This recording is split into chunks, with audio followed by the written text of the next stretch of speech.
So yes, I am sitting here in SoCal waiting for Hurricane Hillary or Tropical Storm Hillary to come inundate California. Now, half of you are probably happy about that. You're probably like, hey, good, get rid of those commies in California. No, you don't want that. California is an economic powerhouse and we produce a surprising amount of food. So you don't want that. Secondly, have you ever noticed how much of a grind stacking is? I mean, think about it. It is crazy how you go from your first couple ounces of silver, most likely these guys right here, the buffaloes, the humble buffalo, all the way to, high premium stuff, and then obviously getting into gold at some point, which that's its own special foray. These are Valcambi grams. But making the transition over time, it is so hard to stay involved. I mean, it is so hard to stay motivated. You start with a few different ounces and you really stack weight, and then it's just like, how much do I really need? What's the end game here? That's one of the hard part, or one of the big hard parts of stacking, of kind of staying motivated. What keeps you going? For me, again, it's kind of the one-off numismatics, the collectibles at this point. I've got enough weight. I mean, I'm not going to be able to run with it if I do get inundated, so I don't need that. Transitioning to gold, it sounds nice, but even gold, really, how much do I really need at the end of the day? Probably not that much. But collecting little things. Look at this guy. I got this guy from Silver Oceans, who's again in San Diego, or at least close to there.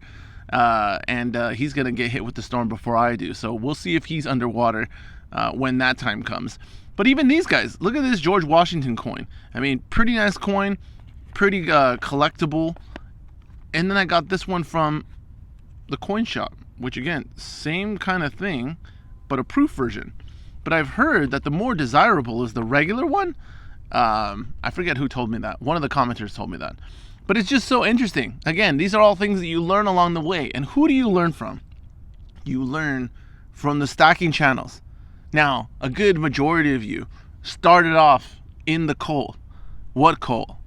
In the stinky yakking coal. Don't lie to me and don't lie to yourself. You know damn well that you watched Tim talk about how great it was in the 50s when they had separate water fountains for different people and different pools and that kind of stuff, and how he wishes it all came back. Don't lie to me. You were watching it. I was watching it too, and I was wondering, what the hell, was it really that great? I don't know. I wasn't there. We'll see what happens. But ever since the journey from Yankee stacking and listening to the great intro, theme song, and then all of a sudden going into the Red Scare every time Tim shows his face, kind of reminds me of Tales from the Crypt, the dude from the little host from Tales of the Crypt. That's kind of what Tim reminds me of. Don't be mean to Tim. He's a good guy. He's a good man. Yes, okay, he's a great man. That's perfectly fine. But he still reminds me of the dude from Tales of the Crypt. Anyway, I mean, think about it. The channel basically became just Tim ranting about, this is bad, that's bad, I hate this, I can't stand these people, blah, blah, blah, everybody's coming for you, buy silver. Okay, great. So at some point I had to unsub from that. Then, I listened to Silver Dragons. The problem with Dragons, I mean, as well-intentioned as he is, I kind of always, because of the way he speaks, always picture him like just in some etnies, like walking around in some etnies on a skateboard. That's totally how I picture Silver Dragons. Could be completely wrong. Could be a Wall Street attorney. I don't know anything about any of them, but the one who I can actually watch and sit there and is doing the Lord's work when you're watching stacking videos is Silver Seeker.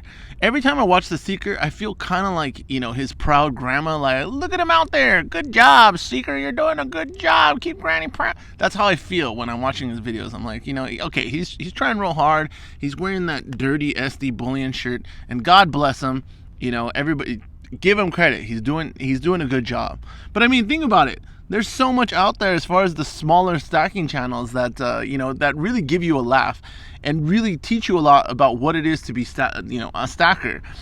For example, the 20-30 view silver stacking videos where they're talking about their first couple ounces that they purchased from JM Bullion or maybe even SD Bullion to get to get a shot at that monster box full of belly button lint and what Werther's original.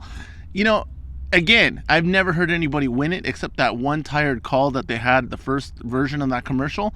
And the dude that they ended up connecting with sounded like he was at work and didn't want to take the call. He was like, yeah, okay, fine. Thank you for, great. I'm very excited. I need to hang up now. That's kind of like the entire thing with SD Bullion. It's been pretty crazy. But I mean, you look at these small channels and they make the evolution. They get their first couple, pieces and rounds and coins, and they feel like this is it. I'm all about it. And then they just start hitting the grind where it's like, all right, I'm 40 ounces deep and it's not as exciting as I thought it would be. And the prices went up, and I had to sell some at the coin shop and they didn't give me what I thought I would get. And so that's the ebb and flow of stacking. That's the real world. That's where the rubber meets the road. It is not easy to keep stacking. And I think that's something that people don't talk about enough. It is definitely a grind. There is no reward for stacking except, walking down to the garage at the end of the day, opening the safe, and seeing those 3 buffaloes that you still have left from, your mighty stack that you used to have, but that you had to liquidate because you had a kid and the kid needed, baby Einstein toys. It is what it is, but it's gonna happen to you.